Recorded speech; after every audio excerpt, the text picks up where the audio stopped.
शिव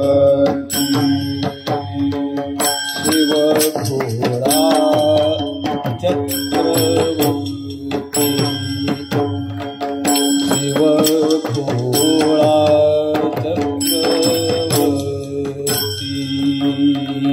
शिव घोड़ा चक्रवर्ती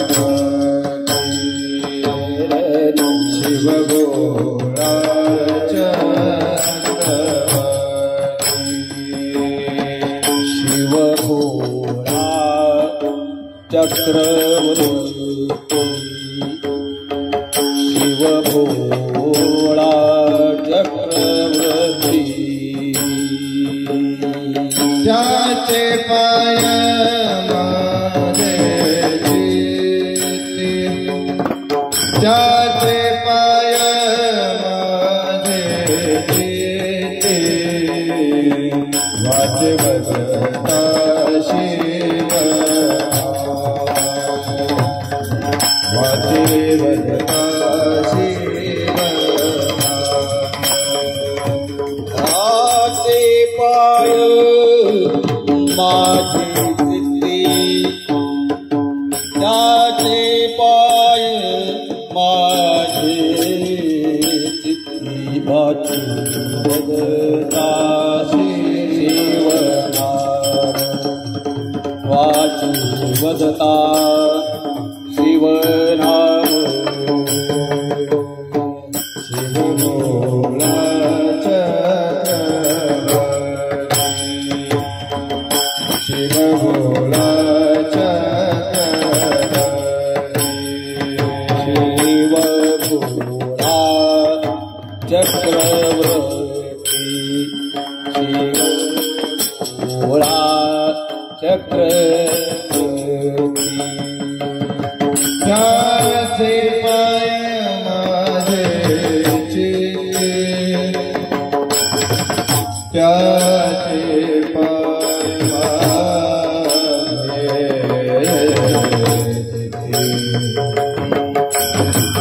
माझे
ज्याचे पाय माझे चित्ती ज्याचे पाय माझे चित्ती वाचे भगता शिव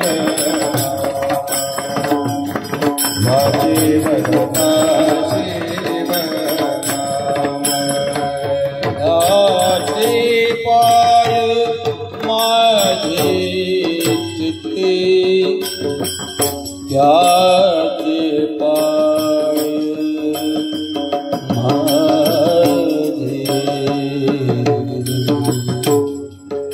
माझे चित्ती त्याचे पाय माझे चित्ती त्याचे पाय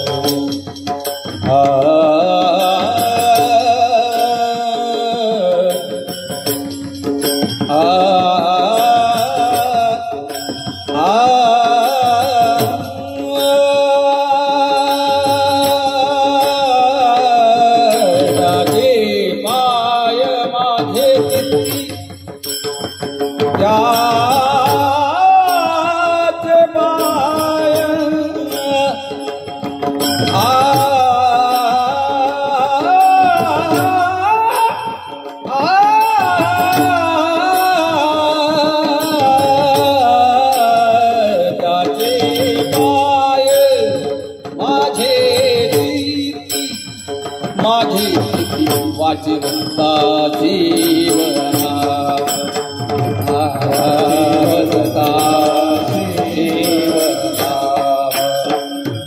वाचिवता जीवनाम जीवनाम जीवनाम वाचिवता शिवनाम वाचिवता शिवनाम हो वाचिवता शिवनाम वाचिवता शिवनाम वाचिवता शिवनाम वाचिवता शिवनाम वाचिवता शिवनाम वाचिवता शिवनाम वाचिवता शिवनाम वाचिवता शिवनाम हो वाचिवता शिवनाम वाचिवता शिवनाम वाचिवता शिवनाम वाचिवता शिवनाम वाचिवता शिवनाम वाचिवता शिवनाम दयानवादी क्रोधकाम दयानवादी क्रोधकाम वाचिवता शिवनाम वाचिवता शिवनाम हो वाचिवता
शिव भोळा चक्रवर्ती, शिव भोळा चक्रवर्ती, त्याचे पाय माझे चित्ती, वाचे वदता शिवनाम, तयान बाधी क्रोध काम, धर्मार्थ काम मोक्ष, धर्मार्थ काम मोक्ष, शिव दिखता प्रत्यक्ष, वाचे वदता शिवनाम, तयान बाधी क्रोध काम,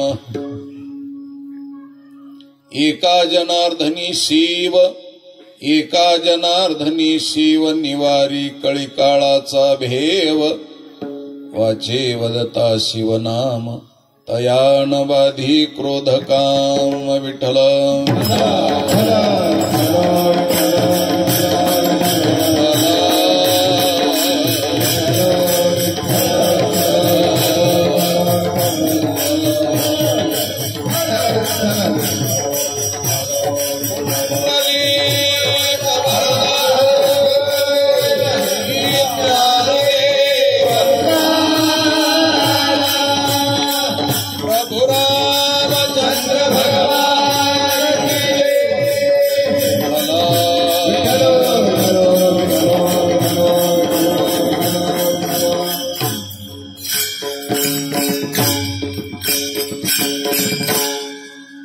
समचरण सरोजम,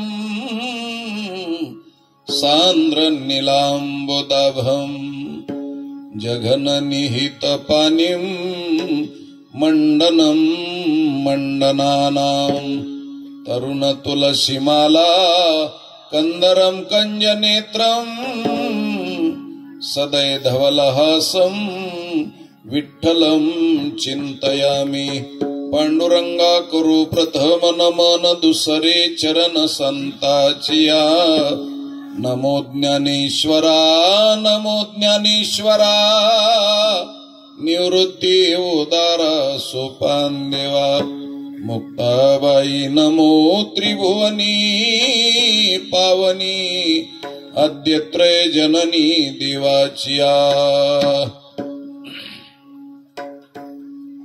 शिव भोळा चक्रवर्ती, त्याचे पाय माझे चित्ती, वाचे वदता शिवनाम, तयान बाधी क्रोध काम. प्रस्तुत प्राप्त प्रसंगी उमेश महाराज जरा थोडसा आवाज कमी पडतो, तुमच्या पद्धतीनं करा जसं वाटेल तसं. विठाला विठाला विठाला विठाला,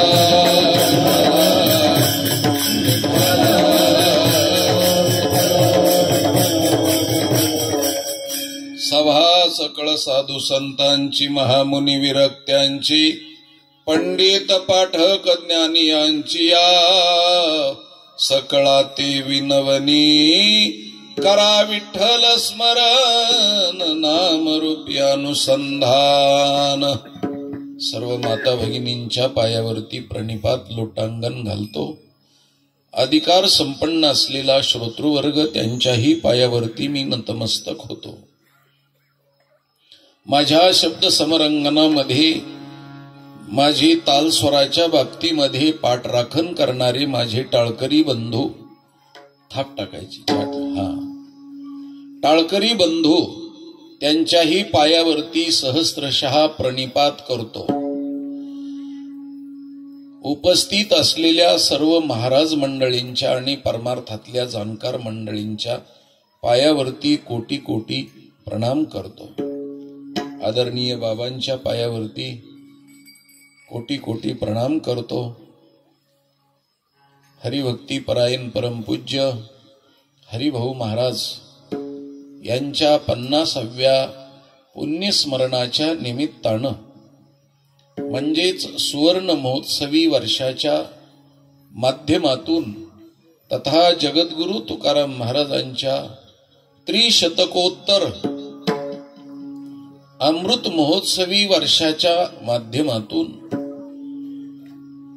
वारकरी संप्रदायानं दुमदुमून गेलेल्या या परिसरामध्ये सर्व ग्रामस्थ मंडळीच्या मर्जीनं सप्ताह कमिटी समिती अध्यक्ष उपाध्यक्ष सर्व देणगीदार सर्वांच्या वतीनं आमचे आदरणीय परमपूज्य हरिभक्ती परायण गुरुवर्य संदीपानजी महाराज हसेगावकर यांच्या माध्यमातून माझ्याकडं ही सेवा सुपूर्द करण्यात आलेली आहे. भगवान परमात्मा मला जशी बुद्धी देतील त्याप्रमाणे यथामती यथा अवकाश अभंगावरती विवेचन मांडण्याचा प्रयत्न करतो. विठ्ठल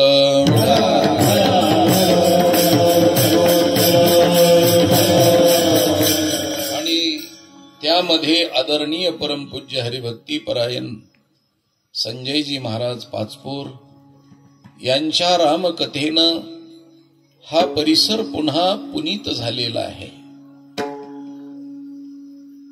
पाचपूरजी महाराजांच्या पायावरती मी नतमस्तक होतो. प्रभू रामचंद्राच्या कथेमध्ये आपण संपूर्ण मंडळी अगदी रमून गेलेला आहात. कारण राम शब्दाचाच अर्थ आहे रमन्ते इति रामः. जो जीवाला रममान करतो आणि जो जीवामध्ये रममान होतो त्याला राम असं म्हटलेलं आहे. म्हणून रामाचा स्वभावच आहे सगळ्यांना रमवणं, सगळ्यांना अगदी गर्क करणं आणि स्वस्वरूपामध्ये विलीन करून घेणं हा राम शब्दाचा स्वभाव आणि वाक्य आणि त्याचा अर्थ आहे. आणि त्यामध्ये पुन्हा अखंड हरिनाम सप्ताह ते बी 50 वर्ष गावकरी मंडळीनं चालू ठेवलेला नाम सोहळा अर्धशतक म्हणजे गावकरी मंडळीचं कार्यकर्त्या मंडळीचं मी तोंड भरून कौतुक करतो. कारण 50 वर्ष सप्ताह चालवला म्हणजे सामान्य गोष्ट नाही. कारण एकट्याच्या मनावर कुटुंब सुद्धा 50 वर्ष चालत नाही. गाव 50 वर्ष एकत्रित राहून एकत्रित चालवणं हे तारेवरची कसरत आहे. म्हणून कार्यकर्त्यांनी हे आतापर्यंत चालवलं म्हणून त्यांच्या पाठीवरून मी हात फिरवतो. कारण 100 एकर जमीन कमवल्याच्या नंतर माझ्या वागानं कमवली म्हणणारी आई पाठीशी लागते महाराज. तसं तुम्ही 50 वर्ष ही सेवा चालवली म्हणून माझ्या वागानं हे काम केलं म्हणून तुमच्या पाठीवरून मातृत्वाच्या माध्यमातून मी हात फिरवतो महाराज आणि कौतुक करतो. खूप आनंद वाटला. पहिलाच हा परिसर वारकरी संप्रदायाला पोषक आहे. कारण वारकरी संप्रदायाचे 2 परीक्षक या ठिकाणी आहेत.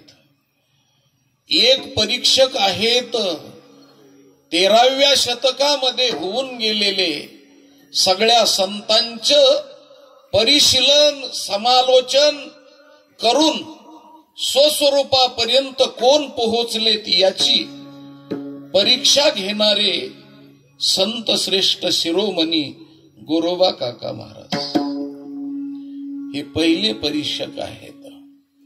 आणि त्यानंतर तुमच्या परिसरातले तुमच्या जिल्ह्यातले तुमच्या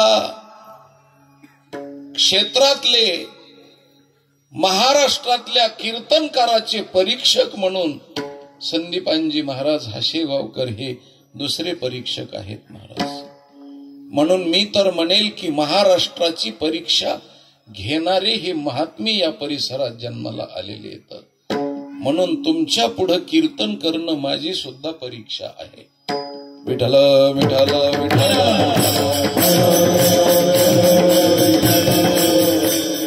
त्यातले त्यात आज नैमित्तिक कार्यक्रम आहे. हो, मला बाकीच्या गोष्टीवर चौफेर बोलता येणार नाही. आज महाशिवरात्री आहे आणि गावकऱ्यानं बरोबर महादेवाचं व्रत महादेवाकडेच दिलं महाराज. आजचं कीर्तन हे महादेवाकडेच आहे, म्हणून महादेवाचं कीर्तन महादेवच करतायत. आता ते महादेव एकदा पाठीशी असल्यानंतर या महादेवाला घाबरायची काही गरज नाही महाराज. म्हणून शिव भोळा चक्रवर्ती त्याची पाय माझे चित्ती, वाचे वदता शिवनाम तयान बाधी क्रोध काम. या विश्वाला, महाराष्ट्राला, वारकरी संप्रदायाला पडलेला एक मोठा प्रश्न आहे, खूप मोठा प्रश्न आहे. तो संप्रदायातल्या लोकाला पडलेला आहे, सामान्य लोकाला पडलेला आहे, सगळ्याच लोकाला पडलेला आहे. त्यातली त्यात संप्रदायामध्ये असलेल्या लोकांच्या प्रश्नापेक्षा संप्रदायाला विरोध करणाऱ्या लोकाला जास्त पडलेला प्रश्न आहे. कोणता प्रश्न पडलेला आहे महाराज? मी स्पष्ट शब्दामध्ये सांगतो. अन्य धर्मीयाचे लोक हिंदू धर्मावरती जळणारे आणि टीका करणारे लोक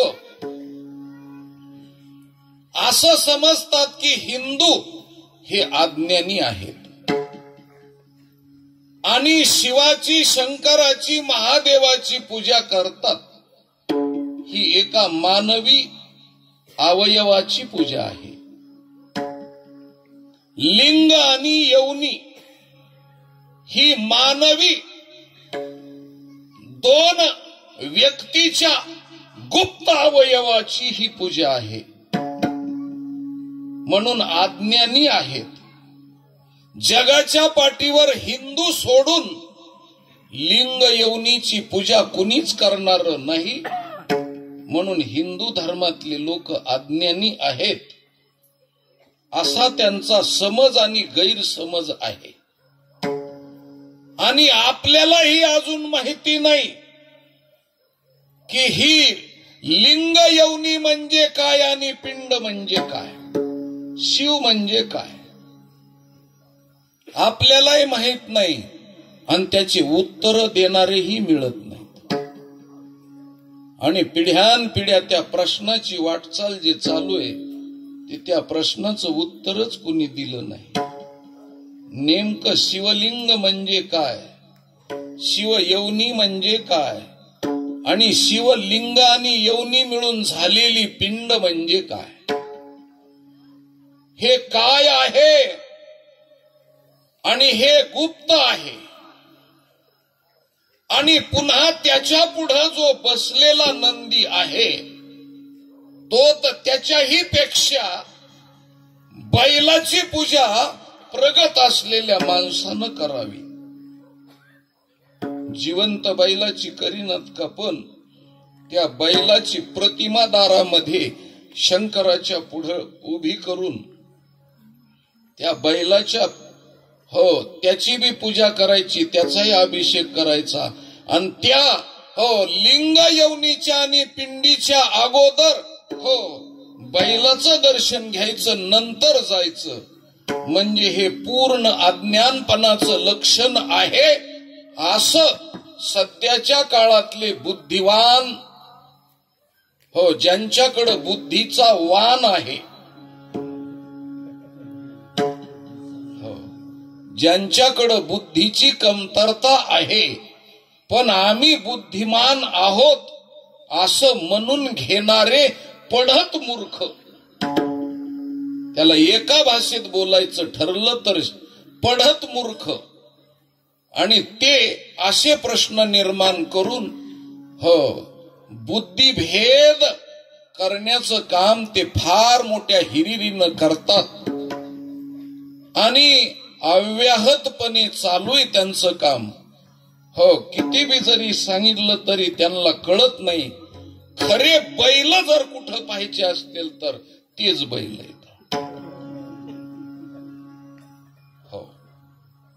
मग आता मी तुम्हाला या प्रश्नाचं उत्तर सांगतो महाराज.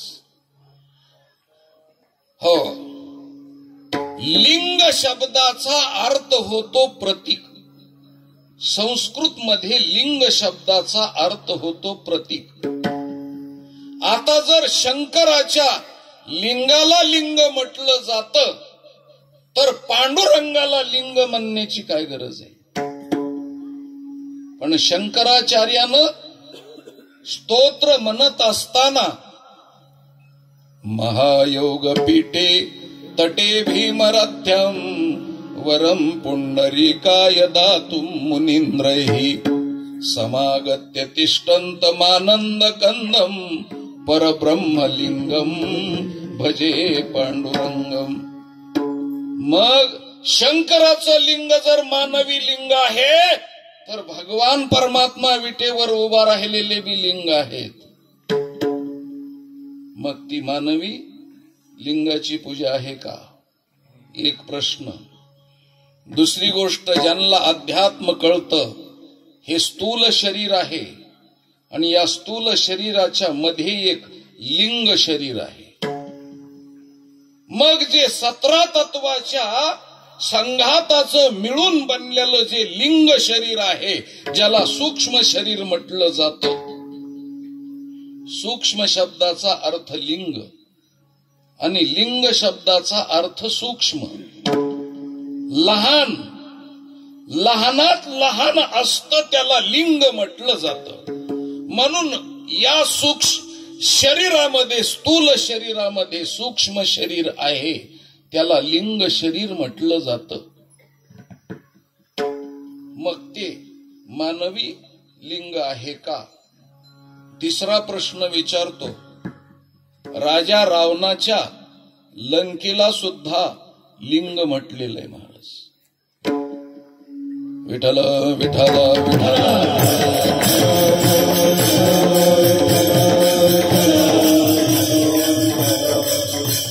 हो, रामचंद्र प्रभूची आरती म्हणत असताना, हो, उत्कंठ साधोनी शिळा सेतो बांधोनी, पुढं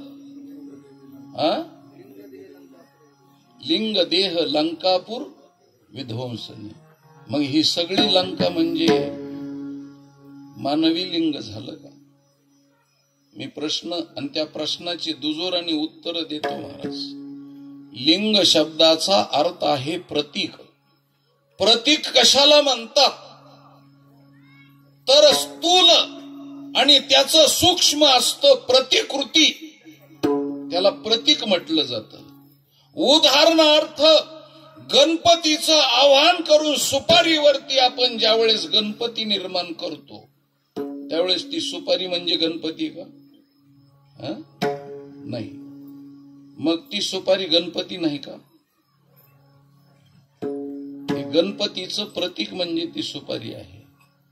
पण सुपारी सारखा गणपती नाही आणि गणपती सारखी सुपारी नाही. दोन्ही मध्ये भेद आहे. तरी सुद्धा आवाहन केल्यानंतर गणपती आणि सुपारी दोन्ही मध्ये बदल नाही. हे जर तुम्हाला नाही कळलं तर पुन्हा एकदा बारकाव्यानं चिंतन सांगतो. आपण ज्यावेळेस बंगला बांधतो, घर बांधतो, त्यावेळेस पूर्वीच्या काळामध्ये नाही, पण आता सिव्हिल इंजिनिअरिंग केलेले, ते बी मास्टर केलेले, सिव्हिल इंजिनिअरिंग केलेले, आणि त्याच्यामध्ये पुन्हा 2 प्रकार आहेत. एक आर्किटेक्ट इंजिनियर केलेले. ते आर्किटेक्ट इंजिनियर जे असतात ते तुमचा बंगला बांधण्याच्या अगोदर बंगल्याचं एलिव्हेशन काढतात. प्रतिमा. शब्बास, काकांनी अति सुंदर उत्तर दिलं. प्रतिमा तयार केली जाते आणि त्याच पद्धतीनं एका कागदावरती एलिव्हेशन केलं जातं. त्याची दुसरी प्रतिमा टेबलावरती ठेवून, हो, त्याची प्रतिकृती आणि प्रतिमा तयार केली जाते आणि मग पाहुण्याला दाखवायचं, टेबलावरच्या घराकडे नेऊन सांगायचं हा आमचा बंगला आहे. त्यावेळेस ते म्हणतात एवढूशा, हो, 1 इंचाची उंची, त्याच्यात माणसं कसे जातील? ते म्हणले माणसं जाण्याची नाही, ही एक असंच तो बंगला मोठा दिसणार आहे, मोठा दिसणार आहे तो. हा इथं 2 मजली आहे, पण 2 मजलीची फक्त 2 इंच उंची आहे, पण त्याची 36 फुटाची उंची आहे. तो कसा दिसतो तर असा दिसणार आहे, आणि हा कसा दिसणार आहे तर त्याच्यासारखा दिसतो आहे. तसं या विश्वाचा आकार कसा आहे तर लिंग योनीसारखा आहे. ही लिंग योनी ही प्रतिकृती आणि प्रतिमा आहे. हो, मुलीसाठी मुलगा पाहायला गेले त्यावेळेस मुलीचे वडील मुलगा पाहून आल्यानंतर मुलीच्या आईला उत्सुकता निर्माण झाली आणि तिने सांगितलं, कस काय मुलगा? हे म्हणले, तुला पाहायचाय का? हो पाहायचाय. बरोबर आणलाय का? नाही नाही म्हणले, ते सुटकेस इकडं आण. आता म्हणले, काय वेड बीड लागलं तुम्हाला का काय? सुटकेस मध्ये आणला का काय घालून मुलगा? आपली 6 फुटाची छबी आहे आणि तिला सुटकेस मधला मुलगा कसा जमन? ती म्हणले, अगं इकडं ताण. तिला वाटलं सुटकेस उचलायची नाही म्हणून तिने उचलण्याचा प्रयत्न केला तर अशी वरीच आली सुटकेस. जवळ आल्यानंतर कुलूप उघडायला लावलं. तिला वाटलं मधी कचाकच भरलेला असेल. उघडलं तर काहीच नाही मधी. म्हणली मोकळीच आहे सुटकेस. म्हणले, त्या वरच्या कप्प्यात हात घाल. तिने हात घातला आणि त्याच्यात एक पॉकेट निघालं आणि त्या पॉकेटला उघड. मध्ये म्हणले, हो मुलगा आहे म्हटले, आणि ते काढला फोटो. ती म्हणली, आता ह्याच्या बरोबर कसं लग्न लागायचं बाई आणि संसार कसा व्हायचा? त्यांनी सांगितलं, मुलगा असा दिसतोय, पण हे फोटो म्हणजे मुलगा नाही, पण मुलगा म्हणजे त्या मुलाचं प्रतिमा. हो, छायांकित प्रतिमा अशी आहे. तो असाच दिसतो आहे. तो मुलगा असा दिसतोय म्हणजे मुलगा हा नाही, मुलगा तो आहे, पण तो असलेला मुलगा हा आहे. तसं ब्रह्मांड कसं आहे तर शंकराच्या लिंग योनीसारखं पिंडासारखं आहे. आणि शंकराची लिंग योनी कशी आहे तर ब्रह्मांडासारखी आहे. म्हणून आमच्या ज्ञानेश्वर महाराजांनी एक प्रमाण सांगितलंय बघा, पण माझ्या जरा पाठ नाही थोडस. ते समुद्रासारखी ज्याची बैसका आहे,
ज्ञानेश्वर महाराजांनी किती तंतोतंत सांगितलंय महाराज, आहे का नाही? स्वर्ग जयाची साळुंका, समुद्र समुद्र पाळी पिंड देखा, शेषासारखी बैसका. म्हणजे शेष म्हणजे नाग जसा वेडा घालून बसतो ना, तशी बैसका. आणि जो आधार तीन लोकाला ज्याचा आधार आहे, हे लिंग योनी आणि ही शंकराची पिंड आहे महाराज. हो, इतक्या मूर्खपणाचं लक्षण हिंदू धर्मामध्ये चालत नाही. पण हिंदू धर्मातलं ज्ञान कळत नाही, इतकी अज्ञानी लोक आहेत महाराज. म्हणून स्पष्ट शब्दात सांगितलं की हिंदू धर्मामध्ये शेकड्यांनी जन्म घेऊनही हिंदू धर्मातलं गुप्त तत्वज्ञान कळणार नाही. आणि म्हणून त्याच्यावर भाष्य करीत जाऊ नये. सगळ्या विठ्ठल विठ्ठल विठ्ठल सगळ्या विश्वाला ज्याचा आधार आहे, त्याची प्रतिमा, त्याची प्रतिकृती आणि त्याचं साम्य हे जे आहे ते बारीक सूक्ष्म केलं. आणि ते विस्तारपूर्वक आहे, म्हणून ते विराट रूप आहे आणि हे सूक्ष्म रूप आहे. हे सूक्ष्म आहे, सूक्ष्माती सूक्ष्म आहे. म्हणून ईश्वराच्या आकाराला वेदानं आणि वेदाच्या श्रुतीनं आव्हान केलं. काय आव्हान केलं? अनुरेणुयान महतो महियान. अनुरेणुयान महतो महियान म्हणजे अणूचा 6वा भाग म्हणजे परमाणू, आणि परमाणूचा 3रा भाग म्हणजे इलेक्ट्रॉन, प्रोटॉन आणि न्यूट्रॉन. आणि त्या इलेक्ट्रॉन न्यूट्रॉन मध्ये सुद्धा एका केंद्रकाच्या भोवती एक शक्ती फिरत असते महाराज. ते केंद्रक आणि ती फिरणारी शक्ती म्हणजे भगवान परमात्म्याचं स्वरूप आहे राजा.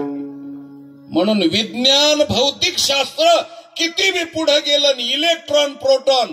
म्हणून इलेक्ट्रॉन मध्ये, मोबाईल मध्ये जो आज आवाज आपला चंद्रापर्यंत जातो एका सेकंदामध्ये, तो इलेक्ट्रॉनच्या माध्यमातून. आणि ही तंतोतंत सूक्ष्म असलेली शक्ती म्हणजे ईश्वर आहे. आणि त्या ईश्वराच्या गाभ्यातून त्याच्या मध्यकामध्ये आणि केंद्रकाच्या माध्यमातून जगापर्यंत हे शब्द पोहोचवले जातात. पण हे विज्ञानाला कळत नाही आणि त्यांना समन्वय समजत नाही. पण अणुरेणूपेक्षाही सूक्ष्म परमात्मा आहे. म्हणून अणुरेणुयान त्याच्यापेक्षा लहान, आणि त्याच्यापेक्षा मोठं म्हणजे विराट. आणि विराट किती मोठं आहे तर त्या सूक्ष्म असलेल्या इलेक्ट्रॉन प्रोटॉन वरती पूर्ण विराट स्वरूप बनलेलं आहे. ते किती विराट आहे तर कळत्या लोकांसाठी सांगतो महाराज, एका सेकंदाला प्रकाशाचा किरण 1,00,000 किलोमीटर वेगानं धावतो. विराट सांगतो तुम्हाला, 1,00,000 किलोमीटर वेगानं एका सेकंदाला डोळ्याचं पातळवेपर्यंत 1,00,000 किलोमीटर प्रकाशाचा किरण धावतो. 1,00,000 गुणिले 60 आलेलं उत्तर एका मिनिटाचं. त्याला गुणिले पुन्हा 60 आलेलं उत्तर एका तासाचं. त्याला गुणिले 24 आलेलं उत्तर एका दिवसाचं. त्याला गुणिले 360 आलेलं उत्तर एका वर्षाचं. आणि ताऱ्यावरून निघालेला प्रकाशाचा किरण माणसाच्या डोळ्यापर्यंत येण्याकरता 1 कोटी वर्ष लागतात. हे तारे जे दिसतात ना आपल्याला, ते तारे 1 कोटी वर्ष. म्हणून हा तारा पृथ्वीपासून 1 कोटी प्रकाश वर्ष लांब आहे असं म्हटलं जातं. तर हे 100 कोटी पर्यंत लांब येतं. आणि हे एका सूर्यमालेतलं सांगतो. आणि अशा अनंत सूर्यमाला, दिव्य सूर्याच्या भोवती अशा सूर्यमाला फिरतात. आणि अशा अनंत दिव्याती दिव्य दिव्याती दिव्य भगवंतानं गीतेत सांगितलं महाराज, दिवी सूर्य सहस्रस्य भवेद्युग पद्युत्थितः अशा दिव्याती दिव्य हजाराने लाखाने आणि एवढं मोठं विराट आहे आणि त्या विराटाची प्रतिकृती सूक्ष्म असलेल्या पिंडीमध्ये आणि लिंग योनीमध्ये आहे. म्हणून हे ब्रह्मांड तुम्हाला पाहायचं असेल तर शंकराच्या पिंडीच्या पुढे तुम्ही नतमस्तक व्हा आणि आध्यात्मिक स्वरूपामध्ये भगवंताच्या स्वरूपामध्ये लीन होऊन या विश्वाचा अनुभव घ्या. म्हणून हो अनुरेणुयान महतो महियान आणि त्याच्यासाठी अनुरेणू सारखं विराट झालं पाहिजे. तुकोबाराय सांगतात महाराज अनुरेणुया थोकडा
तुका आकाशा एवढा.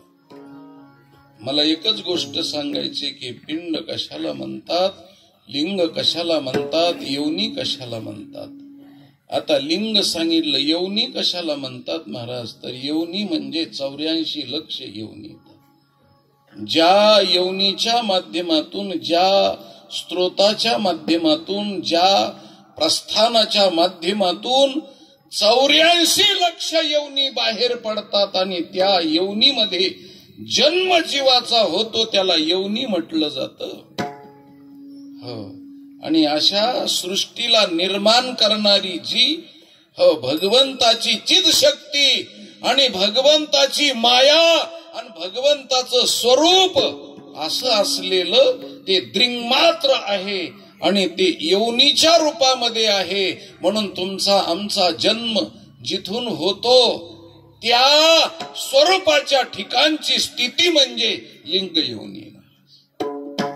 म्हणून आमचा धर्म विशाल आहे महाराज, विशाल आहे, लहान नाही, कळण्यापर्यंत लहान नाही आणि तुमच्या इतक्या लहानापर्यंत तुमच्या अज्ञानालाही पलीकडं शिल्लक उरलेला, ज्ञानालाही शिल्लक उरलेला एवढा मोठा धर्म आहे. आणि असं हो हाटलावर हो मेलेल्या जनावराचं हाडं खाऊन कुठं ज्ञान मिळत नसतं.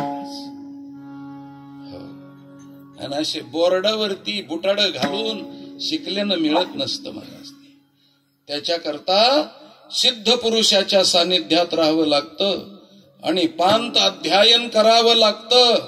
हो, त्याच्याशिवाय हो ही गोष्ट समजत नाही. आणि नुसतं शालेय शिक्षण हो MA झालं आणि एका यमाला 8 पैसारखं नाही झालं म्हणजे मग शहाणा झाला नाही. हो, शहाणपण ही वेगळी गोष्ट आहे. म्हणून लिंग योनी या माध्यमातून ज्ञानोबारायचं प्रमाण जिथाली तिथं बसवायचं असं भगवंताचं विराट स्वरूप आहे. म्हणून कृष्ण भगवान परमात्म्याने जे विराट स्वरूप दाखवलं अर्जुनाला ते याच पद्धतीचं दाखवलं महाराज. त्यांनी सांगितलं, अरे कृष्णाचं रूप तर हे माझं व्याजावरच आहे. हो, अगा गावंडिया काय कोपो धनंजया अंग सांडून छाया अलिंगी तो सेवा. अरे हे हो, चक्र हातात धरणार हे तर माझं मायावी आणि आगमापायी येणारं जाणारं रूप आहे. पण माझं जे विराट रूप आहे ते पहा. म्हणून शंकराचं विराट रूप आणि सूक्ष्म रूप, कृष्णाचं विराट रूप आणि सूक्ष्म रूप, या दोन्हीही रूपाच्या माध्यमातून दोन्हीलाही लिंग आणि यवनी म्हटलं जातं. आणि त्या पद्धतीनं भगवंताच्या स्वस्वरूपाचं आणि मूळ स्वरूपाचं हे प्रतिकृती आणि प्रतिमा आहे. म्हणून लिंग यवनी हा शब्द मानवी अवयवाचा नाही, तर तो अमानवी स्थितीतला आणि जीव शिवाच्या पलीकडचा आहे. विठ्ठल विठ्ठल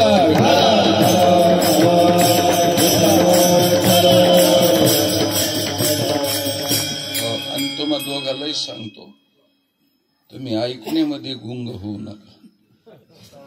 कारण कीर्तनकार नावाचं मड आपण होऊन मसनवाट्यात जात नसतं. कारण त्याला हे टाळकरी म्हणजे खांदेकरी येतं. कीर्तनकार नावाच्या मड्याचे हे खांदेकरी आहेत, खांदेकरी. आणि मृदंग वाजविणारे म्हणजे शिकाळीवाले. कारण जिकडं शिकाळीवाले जाते तिकडं खांदेकरी असते. ते बाकीचं काही पाहत नाही, शिकाळीवाल्याकडे फक्त पाहते. खालचा रस्ता कसा आहे ते बघत नाही. म्हणून खांदेकरी तुमच्या महाग येतात. हो, आणि पेटीवाले म्हणजे महागून वारा घालणारे. 15 फूट मड जरी गेलं तरी एक होंद का हाणायचा, पदर हाणायचा, ढिल नाही पडायचं. कारण तुम्ही म्हणजे जवळचे नातेवाईक. गैरू तुम्हीच रडायचे. कारण मड रंगवायचं असलं तर जवळच्या नातेवाईकांना आठवू रडलं पाहिजे. आणि खाली बसलेले म्हणजे पेटल्यावर तंबाखू चोळणार. त्याचा जास्त मड्याचा संबंध नाही. ते लांबून बसून म्हणतात आता पुरा पेटला, आता पूर्ण कवटी फुटेपर्यंत उठायचंच नाही आपण. म्हणून ते खाली बसलेले ते लांबचे नातेवाईक आहेत, तुम्ही जवळचे, म्हणून असं ढिलच नाही पडायचं. विठाला विठाला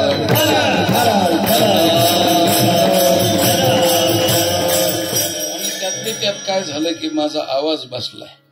कारण मी उभा आहे पण आवाज बसलाय, असं आहे त्याचं. आणि का बसलाय त्याचं कारण आहे, थोडी सर्दी झाली. आणि सर्दी म्हणजे कीर्तनकाराला आणि गायकाला होत जाऊ नये महाराज. कारण गायकाला सर्दी झाली तर लोकांचं नुकसान होतं गायन ऐकण्यामध्ये, आणि कीर्तनकाराला सर्दी झाली तर कीर्तन ऐकण्यामध्ये घोटाळा होतो. पण कदाचित एखाद्या वेळेस कीर्तनकाराला सर्दी झाली आणि गायकाला झाली तरी हरकत नाही, पण स्वयंपाक करणाऱ्याला कधीच नाही झाली पाहिजे. आणि तिला जर सर्दी झाली तर तिला किचन रूम मध्ये जाऊनच द्यायचं नाही. आणि ती बळजबरीनं किचन मध्ये घुसली तर कडीला फोडणी देऊ द्यायची नाही. असं कडीनं कडी काढून द्यायची अशी. म्हणून सर्दी झाल्यामुळं मला स्वर थोडासा लागायला घोटाळा होतोय. म्हणून तुम्ही असा सतत स्वर दिला की माझ्या ध्यानात येतं, विठाल विठाल विठाल.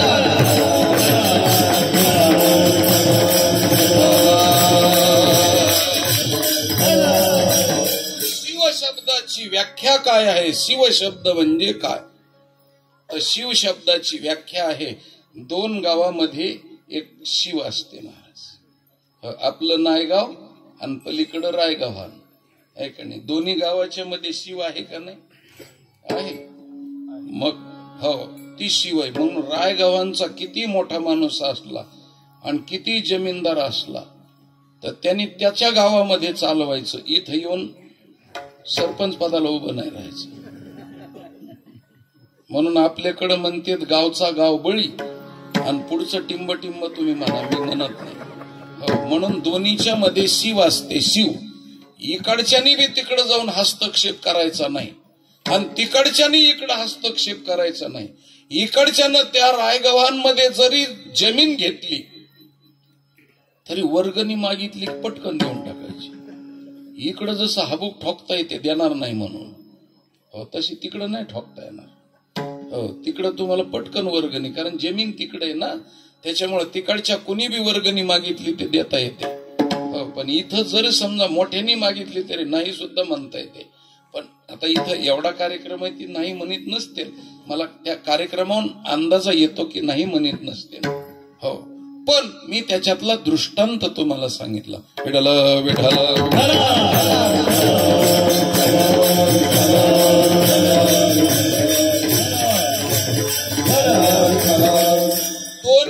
मध्ये मर्यादा आहे, शिव आहे.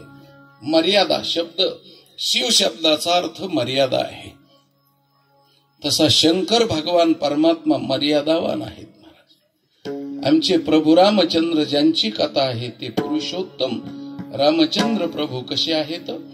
मर्यादा पुरुषोत्तम आहेत महाराज. ते मर्यादेचं उल्लंघन करीत नाहीत. त्यांच्याकडे ताकद आहे. म्हणून जरी सीतेचं अपहरण केलं तरी सुद्धा त्या रावणाच्या बरोबर सुद्धा मर्यादेनं आणि नीतिमत्तेनंच युद्ध केलं महाराज. नीतिमत्तेनं युद्ध केलं. म्हणून मर्यादेचा पुतळा आहे. तुम्हाला जाता जाता सांगून जातो, रावण असा धारातीर्थी पडला आणि रणांगणात मध्ये पडल्याच्या नंतर घटना अशी घडली की आता वैरी कोणी राहिला नाही. पण युद्धनीती अशी आहे की शत्रूचं प्रेत पडल्यानंतर त्याचे नातेवाईक येऊन ताब्यात घेईपर्यंत शत्रूंनी त्या प्रेताचं किंवा त्याचं शहीद झालेल्या त्या व्यक्तीचं संरक्षण करायचं. कारण कोल्यानं कुत्र्यानं तोडू नये आणि त्याची विल्हेवाट वायाला जाऊ नये. तो शत्रू जरी असला तरी रणांगणात पडलेला आहे आणि रणांगणात पडलेला आहे म्हणून तो स्वर्गाचा अधिकारी आहे. तो शूर आहे, तो भित्रा नाही. त्याच्यामुळं त्याच्या शरीराचं संरक्षण करायचं आणि त्याची बॉडी त्याच्या नातेवाईकाकडे सुपूर्द केल्याच्या नंतर मग उठून जायचं. आणि रामचंद्र प्रभू स्फटिकाच्या शिळेवरती रावणाच्या जवळ बसलेले होते आणि बातमी लंकेत गेली. मंदोदरीला कळाल्यानंतर मंदोदरीनं विचार केला. दोन गोष्टीतून विचार केला मंदोदरीनं. मी अर्ध्यांगानं रावणाची धर्मपत्नी असल्यामुळं अर्ध्यांगानं रावणाला जिंकलं, पण अर्ध्यांगानं मंदोदरी अजून कायम आहे. म्हणून मी त्याच्याबरोबर युद्ध करणार. एक आणि दुसरी गोष्ट, मी महान पतिव्रता असल्यामुळं रामचंद्र प्रभूला शाप देऊन दग्ध करणार. म्हणून रात्रीच्या टाइमला रथारूढ झाली मंदोदरी आणि रणांगणात गेली महाराज. आणि घटना अशी आहे की रणांगणामध्ये कुठं प्रेत पडलंय हे शोधण्याकरता ती रथाच्या खाली उतरली आणि फिरायला लागल्याच्या नंतर धेपाड असं शरीर आपल्या नवऱ्याचं तिनं पाहिलं आणि त्या प्रेताकडे यायला लागल्यानंतर स्फटिकाच्या शिळेवरती राम बसलेले होते आणि रामाच्या पाठीमागून मंदोदरी आली आणि चंद्राच्या चांदण्यानं मंदोदरीची सावली पडली आणि कुणीतरी स्त्रीची सावली आहे हे पाहून त्या सावलीकडं रामचंद्र प्रभूनं महाराज खाली वाकले. मातोश्री, इतक्या रात्री या भयान अरण्यामध्ये आणि रणांगणाच्या भूमीवरती तुम्ही आगमन केलं. तुम्ही कोण आहात? मातोश्री, मी तुम्हाला प्रश्न विचारतो. आणि मातोश्री म्हणल्याबरोबर मंदोदरीचा पहारा पूर्णपणे उतरला आणि तिच्या ठिकाणी पुत्र स्नेह निर्माण झाला. आणि सावलीला पाहून मातोश्री म्हणणारा राम कुठं? आणि 80,000 बायका असूनही एका स्त्रीचं अपहरण करून तिच्याशी संबंध करण्याचा प्रयत्न करणारा नीच रावण कुठं? या दोन्हीतली मर्यादा तिच्या लक्षात आली आणि तिने सांगितलं की परस्त्रीशी संबंध ठेवण्याकरता उत्सुक असलेला असा पडत असतो आणि असा मरत असतो. आणि सावलीला पाहून मातोश्री म्हणणाराची कीर्ती चंद्र सूर्य तोपर्यंत अजरामर होत असते. म्हणून रावण मर्यादाशील नाही महाराज. रामचंद्र प्रभू मर्यादा पुरुषोत्तम आहे. दोन शिव आहे, दोन्हीच्या मधली माया आणि ब्रह्म, या दोन्हीच्या मधली शिव म्हणजे शंकर आहे, म्हणजे शिव आहे. म्हणून राम जसा मर्यादा पुरुषोत्तम आहे तसा शिव सुद्धा मर्यादा पुरुषोत्तम आहे. विठ्ठल विठ्ठल विठ्ठल.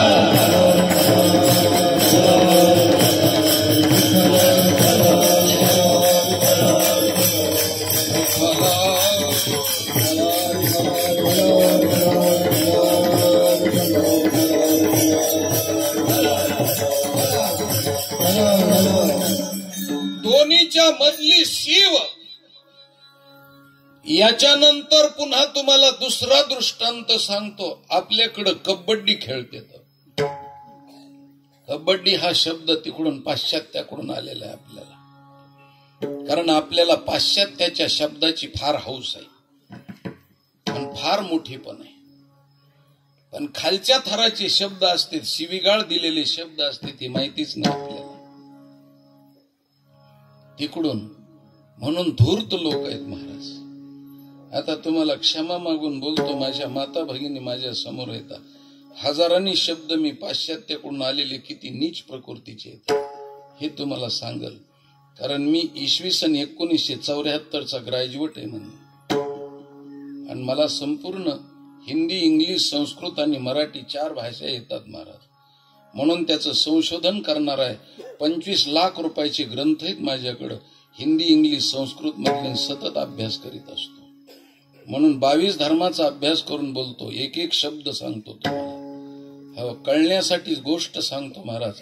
किती आपल्याकडं मोठेपण केलं जातं, तर आपल्याकडं धर्मपत्नी म्हणण्याची लाज वाटते, आमची अर्धांगिनी म्हणण्याची लाज वाटते, आमची बायको म्हणण्याची लाज वाटते, हो माझी कारभारी नाही म्हणण्याची लाज वाटते,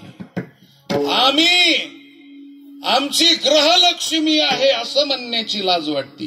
केवढे पर्यायी वाचक शब्द येतात. पण आमच्याकडचा सुशिक्षित तो सांगत असतो, हो आमच्या मिसेस आहेत.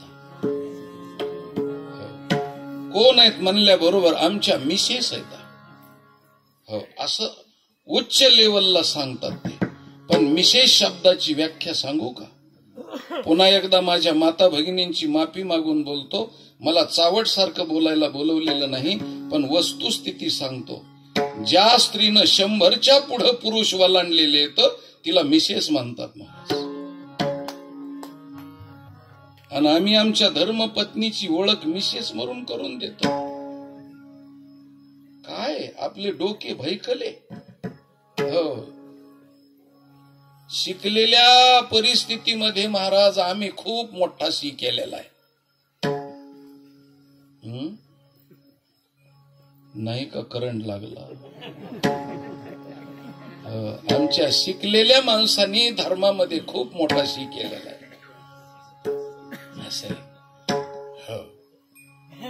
आणि तसंच मिस्टर, हो मिस्टर शब्द सुद्धा तसाच आहे महाराज.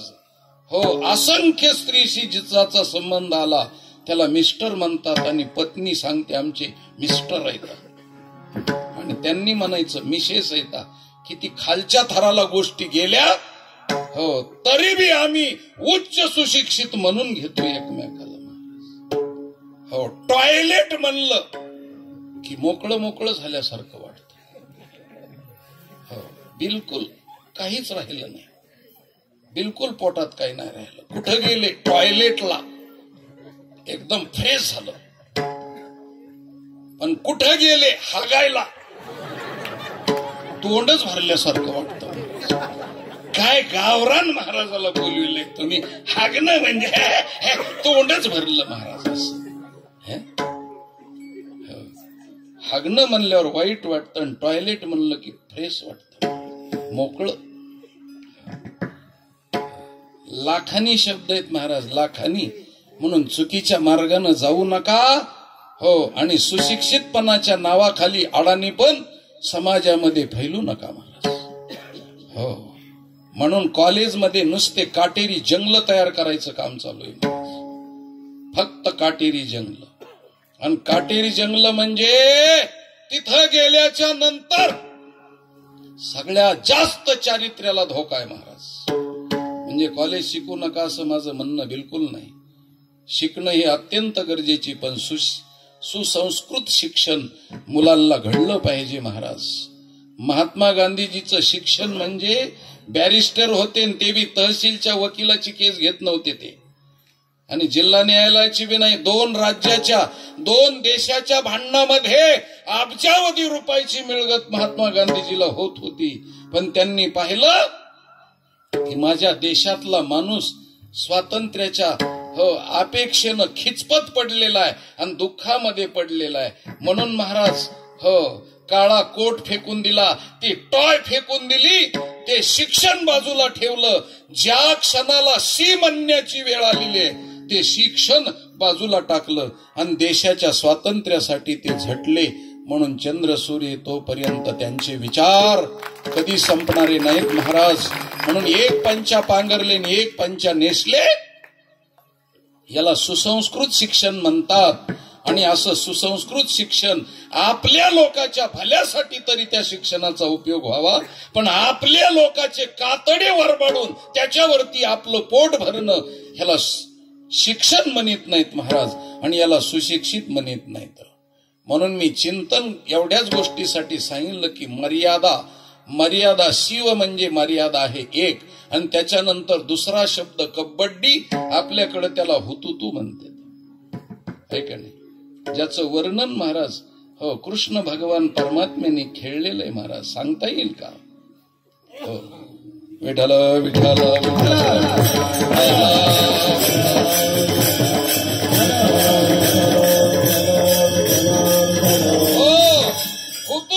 तू ऐका नाही, असा खेळ खेळले तर त्या खेळामध्ये इकडे एक पार्टी असते आणि इकडे एक पार्टी असते, आणि दोन हो घर केलेले असतात, रिंगण ओढून दिलेले, आणि त्या दोन्हीच्या मध्ये काय असते? शिव असते, शिव. बरोबर आहे ना? त्या दोन्हीच्या मध्ये शिव असते. इकडल्या पार्टीचा हो गडी खेळत खेळत गेला तिकडं, हुतुतू म्हणीत किंवा कबड्डी म्हणीत गेला की गेल्याच्या नंतर त्याला 5-6 जण त्याच्या टंगडीला धरलं. टंगडीला धरल्यानंतर त्यांनी डाव्या पायाची ताकद लावून 6 जणाला ओढीत आणलं आणि फक्त शिवेला शिवलं. त्या शिवेला शिवलं की ते 6 जण मेले महाराज. ते 6 जण मेले म्हणजे खेळातून बाद झाले. लगेच शिकाळीची कापडाची व्यवस्था नाही करायची. मेले म्हणजे त्यांच्या तिरडीची व्यवस्था नाही, ते खेळातून बाद झाले. हो 6 जण. तसं कबड्डीचा हुतुतूचा खेळ आहे, आणि आपल्या अंतकरणाच्या ठिकाणी 6 जण आहेत महाराज. काम, क्रोध, मद, मत्सर, दंभ आणि अहंकार, त्यांनी आमचा पाय ओढलेला आहे महाराज, पाय ओढलेला आहे. कसं होतं? आमचे संत लिहितात, कामे नेले चित्त नेदी, कामे नेले चित्त नेदी, आवलो पुमुख, कामे नेले चित्त नेदी, कामे नेले चित्त नेदी, कामे नेले चित्त नेदी, आवलो पुमुख,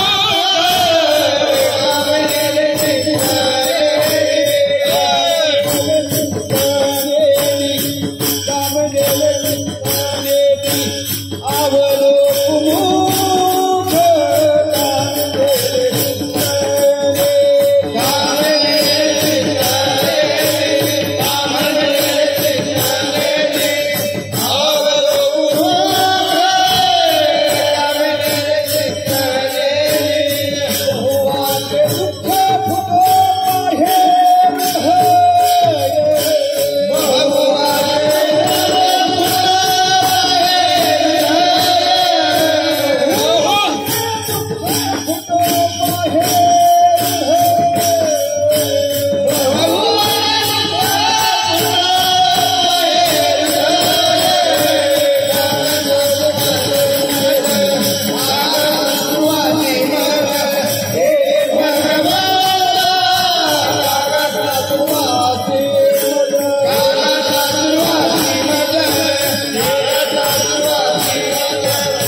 कामाने चित्त नेलं महाराज. हो, सगळ्यांनी तक्रारी केलेल्या आहेत महाराज. म्हणून हे 6 जण महाग लागलेले आहेत आणि त्या 6 जणांनी पाय वडलेला आहे. पण तुम्ही शिवाला शिवलं ना राजा हो, की गेले रे बाबा ते साहीच्या साही, बाद झाले खेळातून. ऐकणी म्हणून या अभंगातच बोलत असताना सांगितलं, वाचे वदता शिवनाम तयान बाधी क्रोधकाम. बाधित झाले ते, बाधित झाले म्हणजे मेले. काम नाही झालो पाही रिकामा. महाराज खेळच राहिला नाही, आता कसला खेळ करता. म्हणून बाद झाले, त्याला शिव म्हटलेलं आहे. शिव म्हणून फक्त कबड्डी खेळत असताना शिवाला शिवायचंय. तसं जीवनामध्ये संसारात खेळ खेळत असताना फक्त शिवाला स्पर्श करायचा आहे. आणि ज्या शिवाला स्पर्श केला तो शिव हो भोळा आहे आणि भोळ्याचा चक्रवर्ती आहे. भोळा चक्रवर्ती शिव, भोळा चक्रवर्ती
व्याख्या सांगितल्या महाराज मी. 1-2 गावातली शिव आणि कबड्डी मधली शिव, 2 शिव सांगितल्या. त्याच्यानंतर तिसरी शिव म्हणजे तुम्ही जे कपडे अंगावर परिधान केलेले ते शिवलेले आहेत महाराज. कसे येतात ते शिवलेले, बिना शिवलेले नाहीत महाराज. बिना शिवलेले ते माणसाला घालीतच नाहीत महाराज.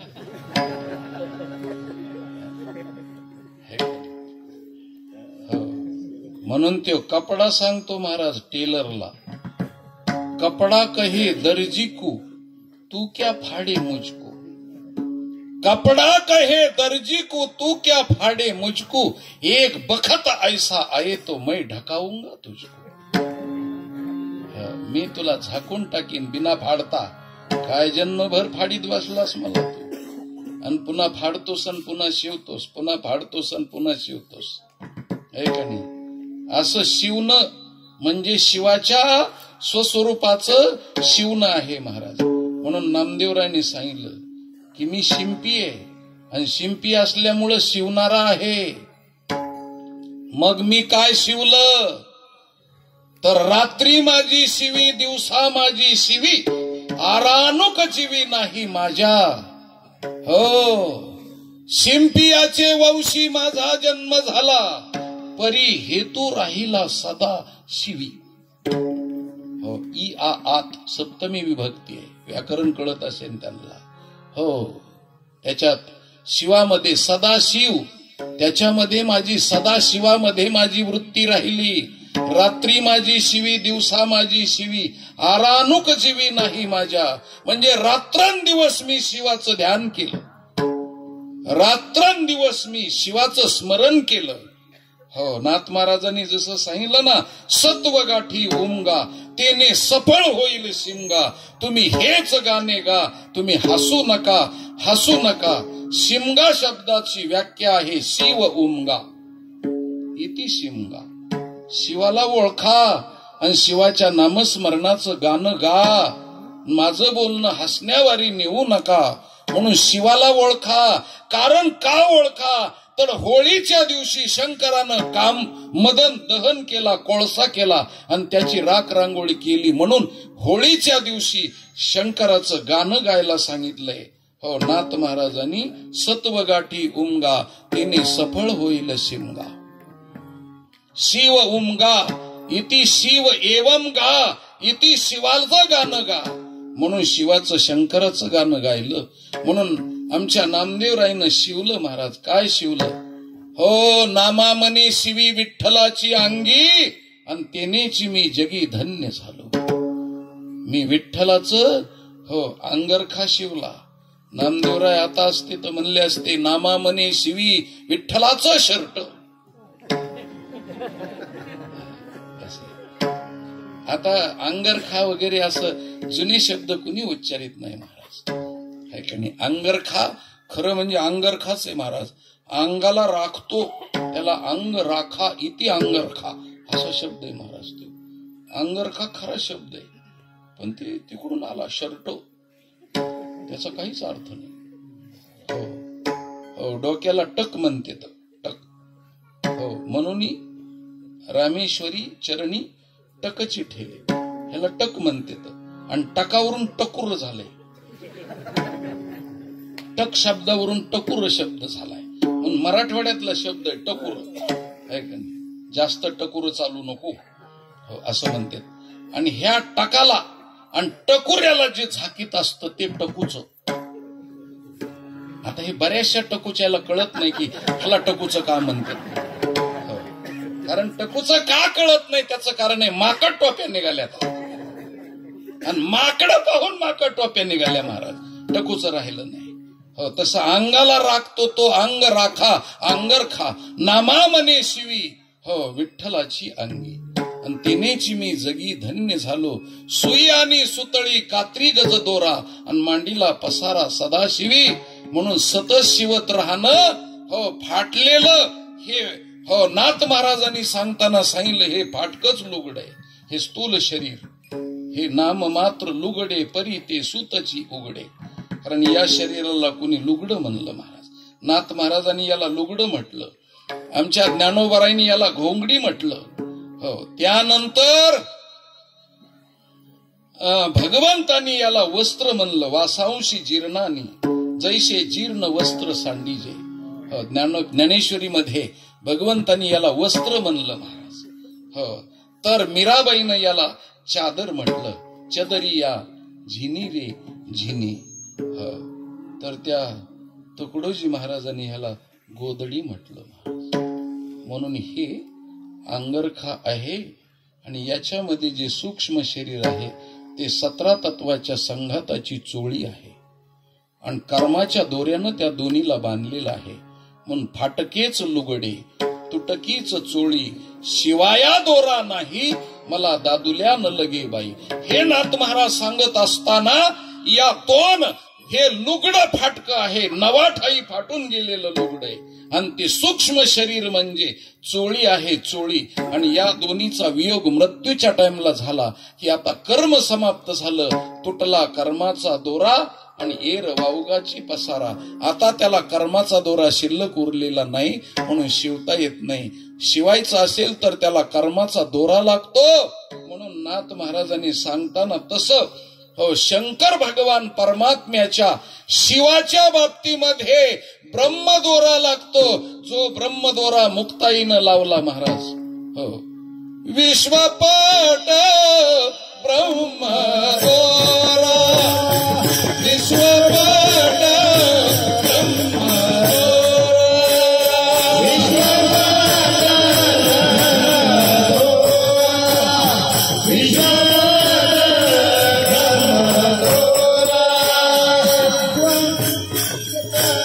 जय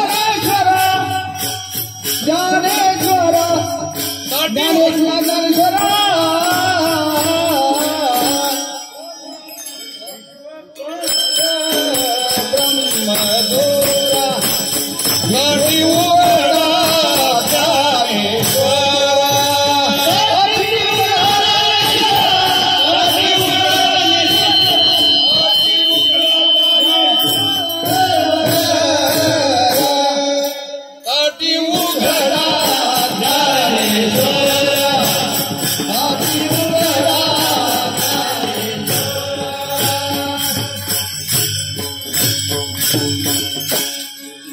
अकरा अभंगाचं जसं हरिमुखी म्हणाय ना तसं 11 अभंगाचं ध्रुवपद फक्त ताटी उघडा ज्ञानेश्वर आणि त्याला पुढचं अंतर नाही महाराज, नुसतं ताटी उघडा ज्ञानेश्वर. म्हणून मुक्ताई सांगतात विश्वपट ब्रह्मदोरा ताटी उघडा ज्ञानेश्वरा, ताटी उघडा ज्ञानेश्वरा, ताटी उघडा ज्ञानेश्वरा. चला मला काय सांगायचं तात्पर्य, शिवणं म्हणजे ब्रह्मदोऱ्यानं कर्मदोऱ्यानं शिवलं जातं आणि शंकराला तुम्ही ब्रह्मदोरा वापरून या शरीराचं शिवणं केलेलं आहे. म्हणून शिव शब्दाचा अर्थ आहे दोऱ्यानं शिवणं, कर्माच्या दोऱ्यानं ब्रह्माच्या दोऱ्यानं शिवणं. म्हणून स्थूल सूक्ष्म शरीराला शिवलं जातं, त्याला शिव मानतात. आणि शेवटची गोष्ट सांगतो, शिव शब्दाचा अर्थ आपल्याकडं पूर्वीच्या काळी लहान लहान मुलं खेळ खेळायचे लपाछपीचा, लपाछपीचा खेळ खेळायचे आणि खेळत असताना सूरपारुंबा खेळायचे, सूरफाट्या खेळायचे. आता राहिले नाहीत महाराज ते खेळ. आता फक्त 1-2च खेळ राहिलेत. लहान पोरासाठी क्रिकेट आणि मोठाल्यासाठी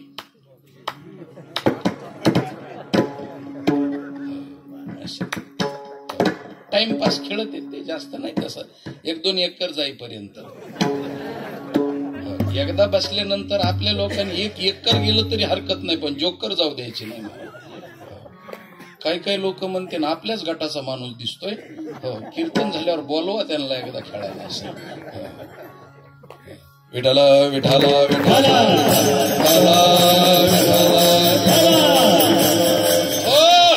जाऊ द्या.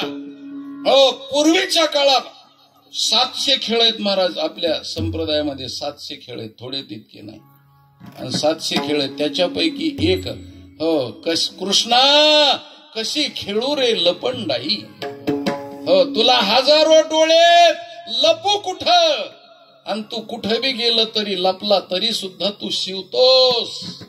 आणि गड्याला शिवलं की राज आलं महाराज, गड्याला शिवलं की राज आलं. मग ते सूरफाट्या जरी असल्या तरी सूरफाट्याला नुसता स्पर्श केला की राज आलं. तसं भगवान परमात्म्याला शिवलं की महाराज पाठीमाग लागलेल्या संसाराचं राज गेलं महाराज. पाठीमाग लागलेला जो संसार आहे त्याचं राज गेलं आणि तो जीवनमुक्त झाला. म्हणून स्पर्श शिवणं आज बी रोजी लोक सांगित असतात स्पृश्य आणि अस्पृश्य असे शब्द येतात. शिवणं अशिवणं. म्हणून शिव हा शिव आहे, अशिव नाही, अशिव नाही. तो म्हणजे विटाळसा नाही. तो कसा आहे, अखंड सोहळा आहे. भक्त असल्यामुळं नाही ज्या विटाळ, अखंड सोहळी आणि उपाधी वेगळी जाणीवेच्या. म्हणून तो शिव कसा आहे तर अशिव आहे. शिव आहे त्याला शिवलं तरी चालतं, तो अस्पृश्य नाहीये. मंगलानांच मंगलम असा भगवान परमात्मा आहे. ह्या 4 व्याख्या शिवाच्या आहेत. आता तुम्हाला माझे काही लोकांना झेपना महाराज, घाटाला गाड्या लागल्यासारख्या दिसायला लागल्या. हो ना, इतक्या हाय लेवलचं ऐकण्याची सवय नाही. म्हणून काही घाटाला गाड्या लागल्यात आणि घाटाला गाडी लागल्यामुळं गिअर फसायला लागला. मी असा क्लच दाबून पुन्हा गिअर टाकतोय पण गिअरच पडाना. काही गिअर असे झटके द्यायला आणि काही गिअर मला खोलवायला लागलेत.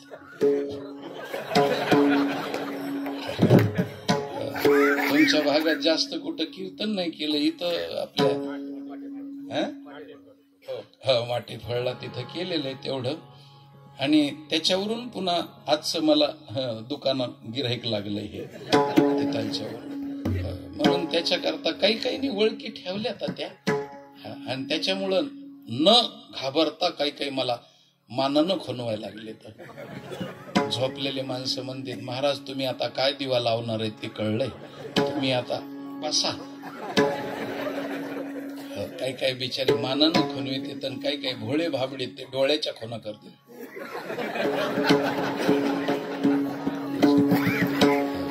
आणि काही ना असे कपाळाला हात लावले जणू मड्याजवळ बसले. एवढे का म्हणून नाराज झाले, तुमच्या काय सेंटरिंगच्या कामाचे पैसे उचललेले आहेत का म्या, का 5 रुपये शेकड्याचे पैसे हप्ता दिला नाही का काय, भलते नाराज झाल्यासारखे असे करून बसले बिचारे, केविलवाण्यासारखे बसले. मला तर दया यायला लागली होती. मला तर असं वाटतं असा चेहरा करणाऱ्या माणसाच्या, झोपणाऱ्या माणसाच्या वाटतं मरावून पोटाला यावं. नाही ते बी तरुण पाहिजे, नाही तर ते म्हातार आणि विनाकारण माझं मरण व्हायला जायचं आणि त्याला काहीच व्हायचं नाही. होण्याच्या बेतातलं पाहिजे, असं तरुण पाहिजे, होण्याच्या तयारीला. काही कपाळाला हात लावले आणि काही अशा चुली केल्यात बघा. दोन्ही गुडघेवरी करून चुली केल्यात. उभं वाटतं त्याच्यावर चहाचं पातेलं ठेवा आणि खालून जाळ लावा असा. हो, चहा उकळी येईपर्यंत जाळ लावा असा. मोकळ्या मनानं, जास्त वेळ तुम्हाला तकलीफ देणार नाही. कार्यकर्त्यांनी आणि मला सांगितलंय की जास्त वेळ कीर्तन करू नका, 4च्या आतच आटपून घ्या. त्यांचं म्हणणं ठरलं म्हणजे ठरलं. लांब आता कसं आहे बघा, जवळचे बसलेले जेवढे लोक आहेत ते म्हणते ह्या कंबर बांधायला कीर्तन मिळालं तर नाही रे, बरंच हाप आपल्याला गिऱ्हाईक दिसतंय.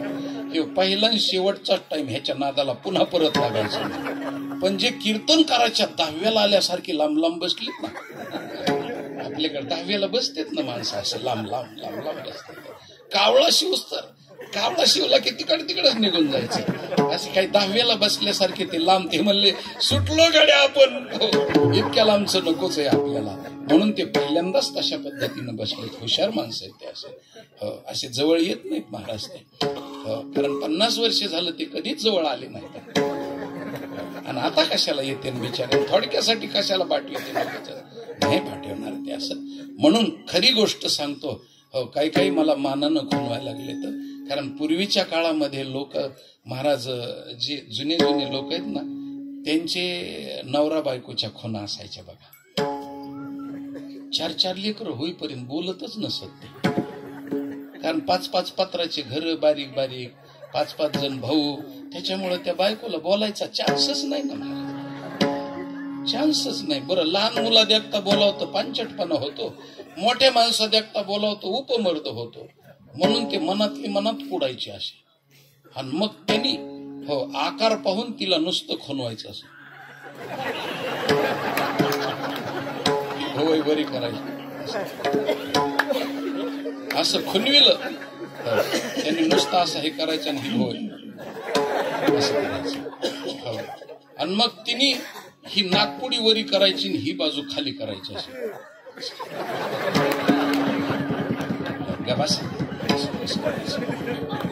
असं तिने तिकडून खुणवायचं. आणि ह्याला राग आला, त्यांनी असा हात पुढं करायचा, नुसते होट हलवायचे, थोडंच फोडीन बनायचं असं. आणि तिला राग आला की तिने नुसती नाकाची आरती ओवाळायची असं. आणि मग कळायचं. आता हे जुने लोक सगळे हसले बघा. त्यांना वाटलं आपला खेळ तर पुरा महाराजांनी वळ केला. हो, आणि त्यांना जुन्या आठवणी झाल्या महाराजांच्या. जुन्या आठवणी होत्यात ना हो. आता हे कीर्तनाला येऊन बसलेत, नाही तर ह्यांना जुन्या आठवणी महाराज. हो, रात्रीच्या 2 वाजता मोबाईल पाहायला लागल्यावर ध्यान येतं त्यांनी खेळलेल्या खेळाचा. त्यांनी काय घुंगराच्या कार्यक्रमाला रात्र महिना पळालेले महाराज. एक जणाची चाकजोडी, दुसऱ्याची बैलगाडी, तिसऱ्याचे शिवळा जोते आणि 4थ्याचाच बाटूक उपटून घेऊन पळालेले फार धिंगाणे केलेले असं. म्हणून जुन्या लोकांना वाटलं महाराजांनी ओळखीलं राव आपलं. पण नवीन पोरं काय हसले नाहीत महाराज. कारण नवीन पोरायचं लग्नाच्या अगोदरच आय लव्ह यू आहे, त्याच्यामुळे ते कशाला हसते महाराज. हो, आता ते विषयच राहिला नाही. हो, आता खाना खुनाच राहिल्या नाहीत महाराज. हो आता खाना खुना म्हणजे हो आंतरपाठ धरूच तर दम खात नाही. हो आंतरपाठ धरला जर काही खोडकर लोकांनी वरी धरला ना तर त्याला दम निघत नाही. ते टाचावर करून बघत असं हो, पाहीन श्रीमुख आवडीने. हो एका मुलीला तर विचारलं तू नवरदेवाला हाताला धरून कशाला आणलं बाई. ती म्हणली महाराज रामदास स्वामी पळाले तेव्हापासून भरवसाच राहिला नाही यांचा. हे असंच पकडून आणावं लागतं. फेरफार झालं की सोडून द्यावं लागतं म्हणली. हो फेरफार झाल्यावर जे न लिहिले लल्लाटी ते करी तल्लाटी. मनोनी तलाट्याची पाटी कदापि न सोडावी उद्धवा. पाहतान भागवतात ओवी इति बगल पुराणम. नवीन पुराण निघालेलं आहे. चला काही का असना हो फवारणी केल्यामुळे रोप टावकारले ना महाराज. मगापासून पाहिलं बोकडाच पडलेले झाड मवाच निघाना काही व्हायना. तरी आता कापसाने गोंड धरलेत पण पाऊस कमी असल्यामुळं त्या नकटीतून नुसत्या लेंड्या बाहेर आलेल्या आहेत. येईल येईल उतार जास्त तुम्हाला तकलीफ देणार. विठाल विठाल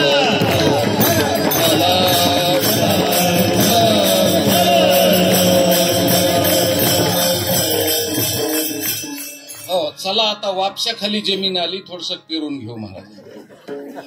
नाही तर मग अशी वापसाच मोडला हो सगळा. कराळा पडायला लागला. पेरायला गेलो ते वरीच यायला लागलं सगळं आणि ढेकळ उलटून टिफन पडायला लागली पुढे अशी. चला आपल्याला सांगतो महाराज शंकराला भगवंताला भोळा शब्द वापरलाय. शिव भोळा. आता भोळा शब्दाचा अर्थ आपल्या मराठीमध्ये येडपट. भोळा म्हणजे येडपट. तुम्हाला काही कळत नाही का. नाही नाही ते दुसरे नाही भोळा माणूस आहे. भोळा हो भोळा म्हणजे काही कळत नसलेला येडपट त्याला भोळा म्हणायचं. आणि असा चक्रवर्ती म्हणजे भोळ्याचा म्हणजे येड्याचा चक्रवर्ती राजा. हो शिव भोळा चक्रवर्ती म्हणजे येड्यातला येडा आहे का नाही. हो तसं येड म्हणलं तरी चालतं महाराज. हो कीर्तन करणं भजन करणं हे येड्या माणसाचे काम आहेत महाराज. आता इतके लोक आले ते म्हणले चला बीडचं एक येड येणार म्हणून त्या येड्याला पाहायला हे येडे आले महाराज असं आहे. आणि एकदा हे येड गाण्याचं वाजवण्याचं लागल्यानंतर ते येड जन्मजन्माने जात नाही राजा. हो विठाल विठाल विठाल विठाल.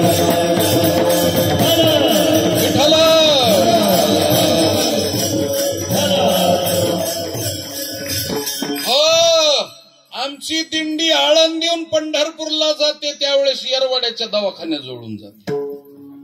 त्यावेळेस ती येरवाड्याच्या दवाखान्यातली येडी हो दगडावर दगड रचून वाल कंपाऊंडर चढत येते आणि ते म्हणते बघा. हो आणि मग हे वारकरी म्हणते आपल्याला येडे पाहायला आले. वारकरी काय म्हणतात आपल्याला येडे पाहायला आले.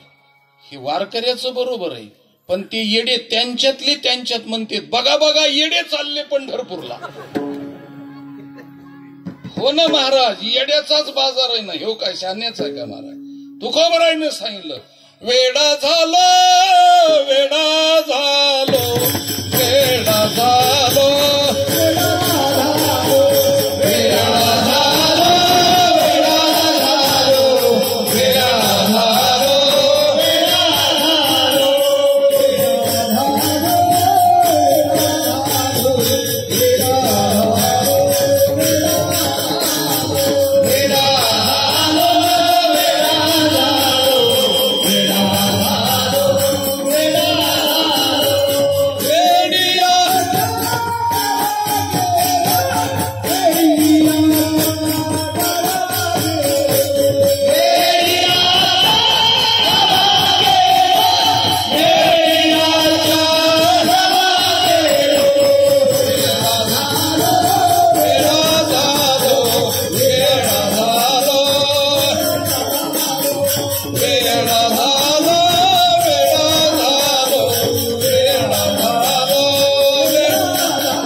महाराज. हो, वारकरी संप्रदायाची भक्ती वेडी आहे, भोळी आहे महाराज.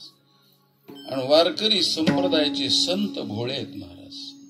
हो, आणि वारकरी संप्रदायाचे साधक भोळे आहेत. भोळे भाळे भक्त गाताती साबडे म्हणून भक्त भोळे भाळे आहेत. आणि वारकरी संप्रदायाचा देव भोळा आहे महाराज. हो, तुका म्हणे भोळी आणि विठ्ठल कृपेची कोवळी. आणि आमची सेवा सुद्धा भोळी आहे महाराज. कशी भोळी आहे?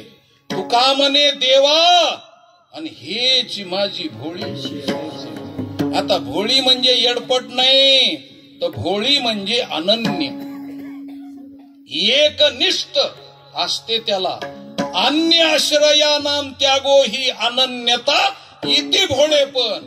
म्हणजे किती भय केलं तरी भय करणार नाही.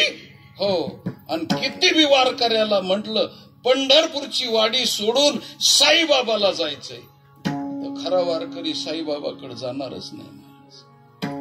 हो, साईकडे जाणार नाही आणि बालाजीला बी जाणार नाही. बालाजीकडे जाणारे भक्त बाल आणि आजी.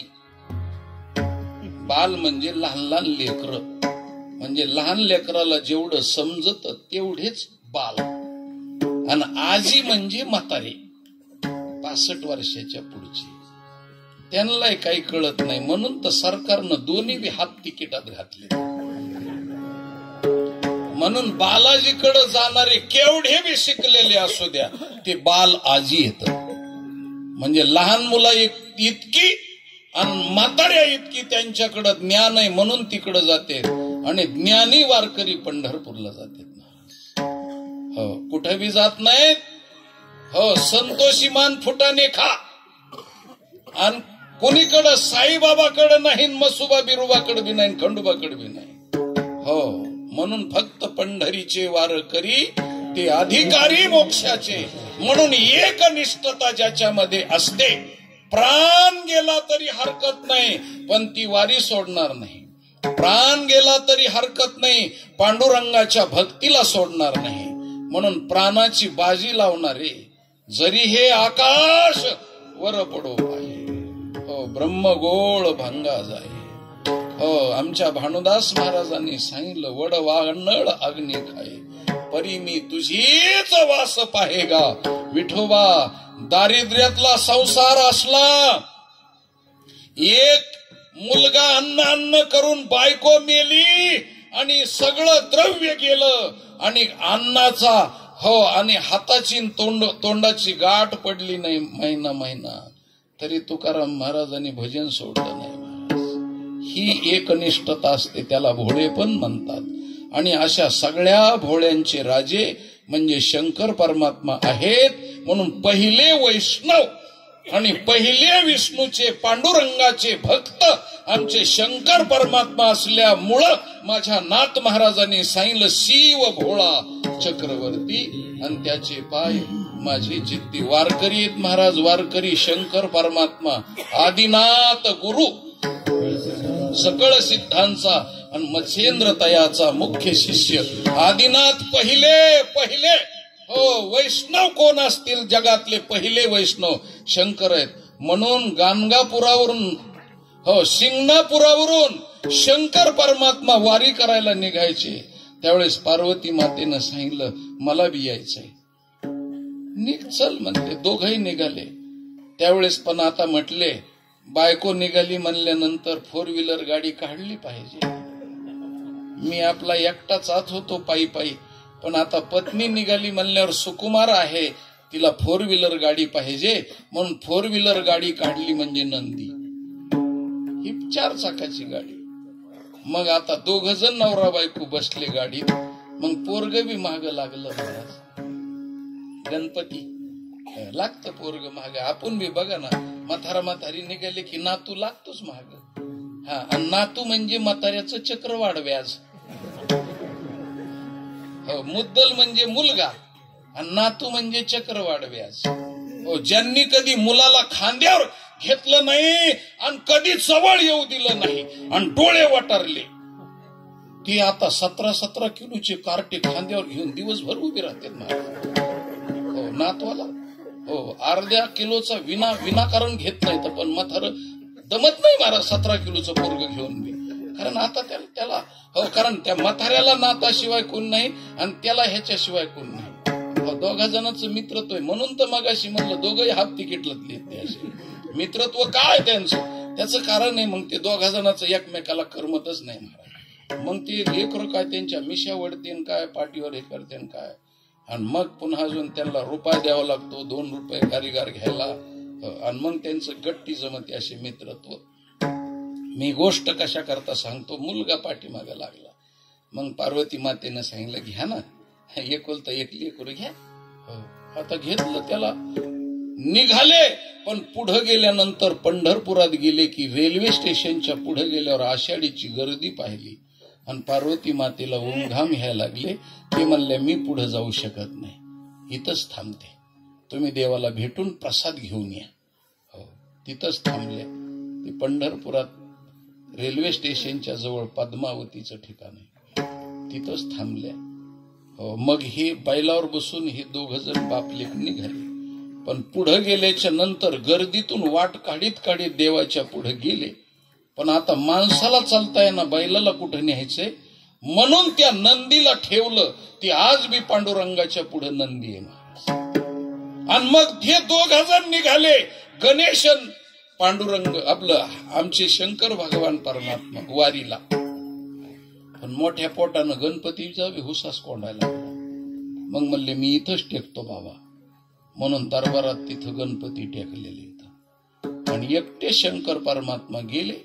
आणि मग देव आले म्हणून एक एकाचे हृदयी गोडी साखरेच्या ठाई. डोक्यावर उचलून घेतलं म्हणून शंकर भगवान परमात्म्याची पिंड महाराज भगवंताच्या माथ्यावर आहे. म्हणून 2 जणांमध्ये भेद नाही. हरिहरा भेद नाही, नका करू वाद. एक एकाचे हृदयी गोडी साखरेच्या ठाई. उजवे वाम भाग आणि तुका म्हणे एकाचे अंग. दोन्ही अंगात काही फरक नाही, डावन उजवं काही फरक नाही महाराज. एका गुरुचं डावं अंग शिष्य दाबायचा आणि उजवा अंग एक शिष्य दाबायचा. आणि त्या शिष्यात भांडणं झाल्याच्या नंतर डाव्या अंगावाला शिष्य गावाकडे गेला. म्हणून गुरुनी उजवा अंग दाबणारा होता, त्याला सांगितलं जरशी डावं दाब रे. ते म्हणला त्यो गेलाय ना तर त्याच्या अंगाकडे बघतो, म्हणून त्यांनी बुक्क्याच हाणायला सुरुवात केली. अरे ते म्हणला तसं नको. ते म्हणला नाही तुम्ही गुरुजी मधी पडूच नका, त्याच्या अंगाकडे बघतो म्हणला मी. आणि त्यांनी चांगलं फेसून काढलं. आता ते तरुण हे म्हातारं रेटत हाणलं त्याचा अंग. त्याला आल्यावर सांगितलं अरे तू गावाकडे गेला असं, त्यांनी माझं डावं अंग हाणलं ना म्हणले. खूप असं का, मी उजव्या अंगाकडे बघतो की म्हणला. गुरुचे दोन्ही बी अंग हाणले ना 2 जणांनी. कनुस्तर हाणले महाराज. तसं उजवे वाम भाग तुका म्हणे एकची अंग.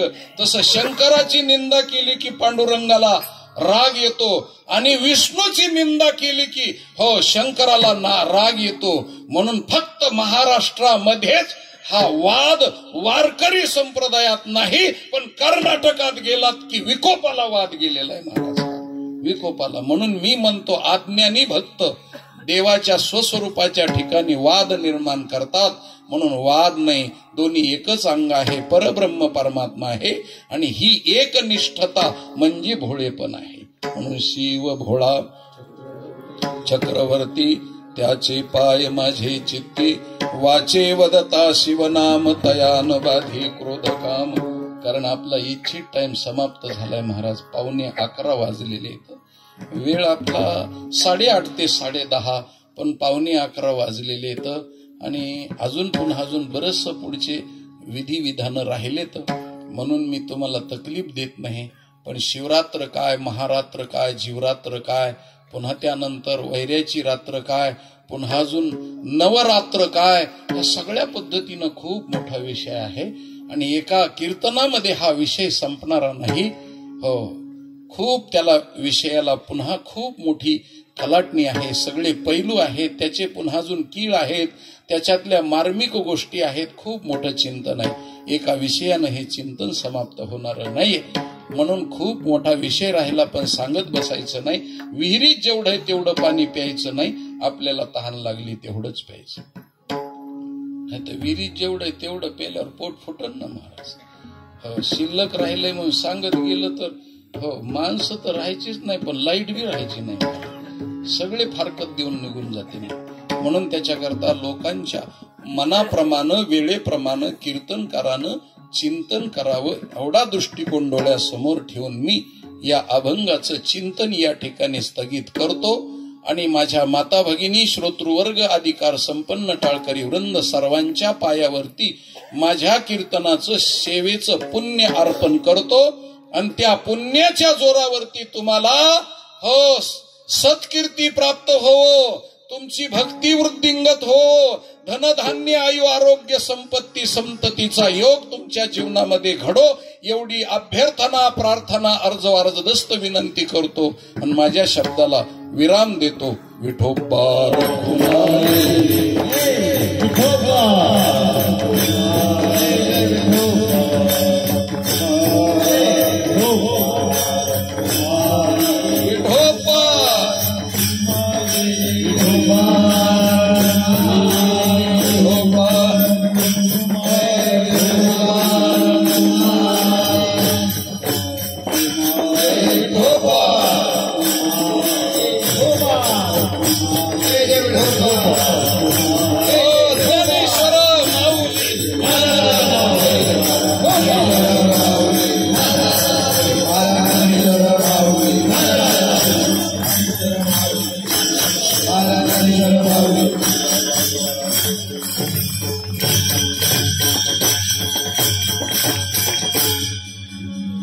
हरिभक्तीपरायण रामगुरुजी, हरिभक्तीपरायण दिगंबर पांडव, द्रुपद बोरगाव, रायगाव.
एका जनार्दनी शिवा एका जनार्दनी शिवा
वाचवता जीवन